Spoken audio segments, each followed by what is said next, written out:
present their case. Deputy O'Loughlin. Okay.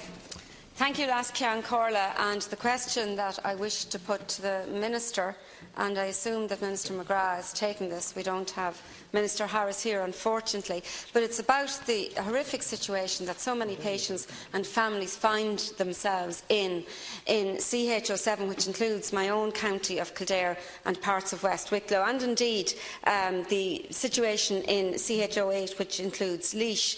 And figures recently supplied to me show that some 6,458 older people are waiting on home care packages. And just talking about CHO7, there are at the moment 724 people. That was the latest response that I got from a PQ waiting. But when I actually rang the services themselves, there was the same number of people waiting last year. So this is an ongoing issue, and it's just absolutely shocking. These figures are absolutely unacceptable. There's a lot of challenges in the health system, and not all of them are about funding. They come down to management and mismanagement. But this is clearly an issue of funding. Because, just to give some example, one family that I've been helping applied for funding for their 90-year-old mother, and were told funding would be provided after 2 weeks. So the family were just about to be able to bear the financial brunt of 2 weeks. But then after the 2 weeks they were told absolutely no funding. Another family I know, they're waiting for a home care package to bring their mother home from Naas Hospital. In the meantime, she's taking up a bed that is needed for other people. I spoke to a nurse in the area today who told me about an 85-year-old woman who broke her ankle 3 weeks ago. She was allowed out of hospital last week, and basically no care package could be provided. She was unable to shower herself, so she has been waiting 2.5 weeks. An 85-year-old woman not able to shower herself, who lives on her own. It's a disgrace. We need to do far better. This very, very important issue, and I know that they have a particular interest in developing the services in the Kildare CHO7 area. The overarching policy of the Government is to support older people to live in dignity and independence in their own homes and communities for as long as possible. Home care is an important part of the supports for enabling older people to remain in their own homes and communities for as long as possible, and for facilitating their discharge from acute hospitals. Since being appointed as Minister with responsibility for older people, Minister Jim Daly has made improved access to home support services a key priority. Progress in this area is reflected in the additional funding made available for the winter of 2017 and 18, the increased funding and level of activity for 2018, and in the work being progressed on the development of statutory home care scheme. Home support services were a particular focus in the budget of 2018, with an additional €18.25 million allocated. The HSE has operational responsibility for planning and managing and delivering home and other community-based services for older people. Services are provided on the basis of assessment care need. The HSE 2018 National Service Plan provides for over 17 million home support hours to be delivered to 50,500 people at any time.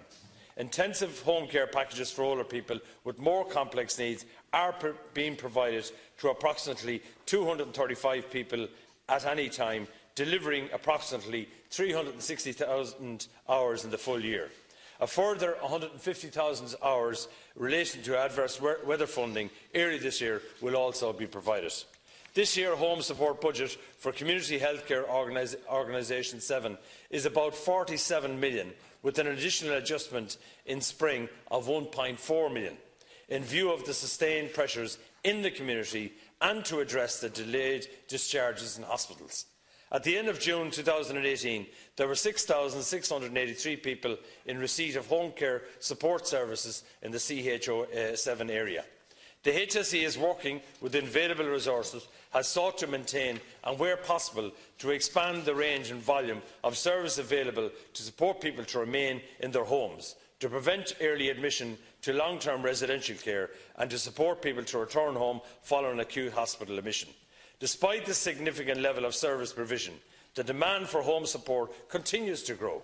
It is important to note that the allocation of funding for home supports across the system, though significant, is finite, and services must therefore be delivered within the available funding.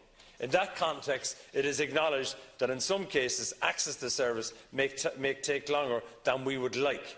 However, Minister Jim Daly is satisfied that the HSE monitors the delivery of home care on an ongoing basis to ensure that activity is maximised relative to the individual client's assessed care needs, with an overall available resources for home support and having regard to demand throughout the year. As part of the estimates process, the Department is actively engaging with the Department of Public Expenditure and Reform in relation to funding for older people services in 2019, including home support services. And of course, Deputy Fiona O'Loughlin, I do listen very carefully to the issues when you raise about the 90-year-old mother waiting and the person in this hospital as well on the discharge issue.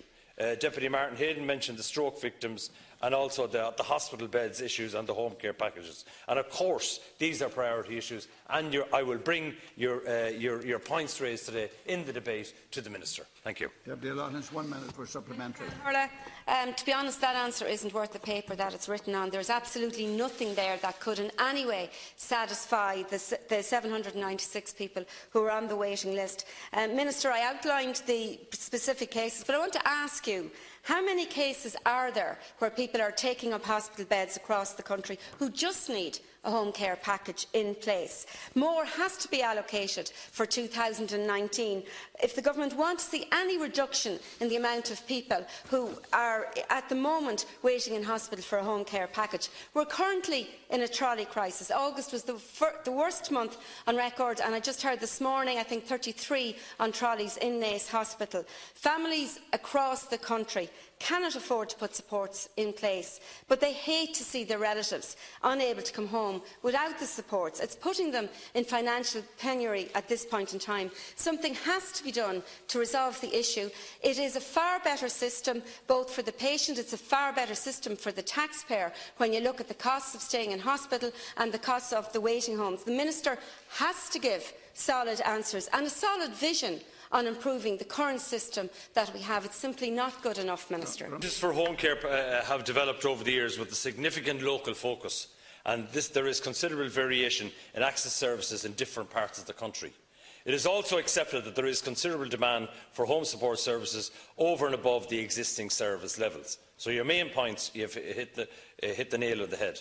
The programme for partnership government, though, includes commitment to increase the funding for home support services, and as I mentioned earlier, the Department is actually actively engaging with the Department of Public Expenditure Reform in relation to funding of older people services in 2019, including home support services. So that's the first thing. The Department is actively engaging on this particular issue, so we're listening to your concerns.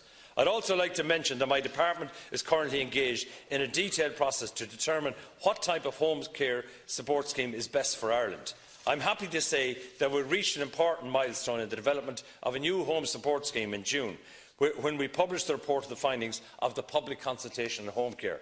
The consultation process took place last year, and approximately 2,600 submissions were received. And the report includes a number of interesting points made by respondents in relation to innovative funding models and is available on the Department's website. The findings will now be used to help to inform the design of the new home care scheme. In the meantime, the Department and the HSE are continuing to improve the existing services, including in 2018 the introduction of a single funding stream for home support services. This new approach is providing significant benefits, including the making of service users easy to understand, streamlining the application and decision-making processes, and facilitating service users to move to change levels of service as their needs change, without the need for additional application process. But we also have the other reality where there has been a 12% growth in the overall population. We have a 59% growth in the 65+ population, and we have a 95% growth in the over 85s. So the HSE as well, what we're doing is a classic example of what we're trying to do is the HSE has undertook a new tender for home care, which is expected to run from the 1st of September 2018 until December 2020. A list of 48 approved providers is available for the provision of home care support services across the 9 CHO areas. We'll move on to the next.